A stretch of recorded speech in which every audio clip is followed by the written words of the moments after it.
Bonjour à tous, une vidéo pour vous expliquer ce qu'est la sélection naturelle. Nous sommes ici en 1830. En 1830, on a recensé des espèces de papillons qu'on appelle la phalène du bouleau.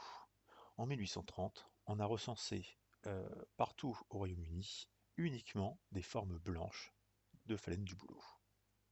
On a refait le même travail en 1950, donc post-révolution industrielle, et on a constaté qu'on retrouvait encore quelques formes blanches, mais principalement des formes noires, ou alors des formes blanches dans certains cas, et des formes noires qui vivaient aux mêmes endroits. Il faut savoir une chose, c'est que dans ces régions-ci, c'était des régions où il y avait le maximum d'industrie, où on faisait brûler du charbon, ce qui libérait des particules qu'on appelle la suie, et donc la végétation était plutôt sombre. Ces régions-ci, ce sont des régions plutôt rurales, où il y a moins d'industrie.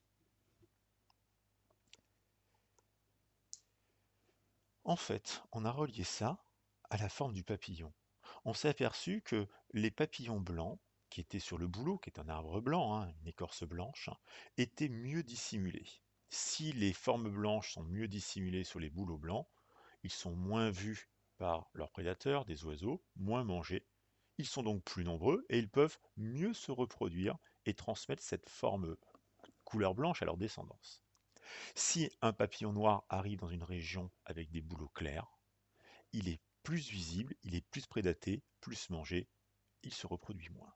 Et effectivement, dans les régions industrielles où les bouleaux étaient salis par la suie, il y avait énormément de formes noires, puisque finalement le bouleau devenu sale par la suie était plus sombre, et donc les formes noires étaient mieux dissimulées.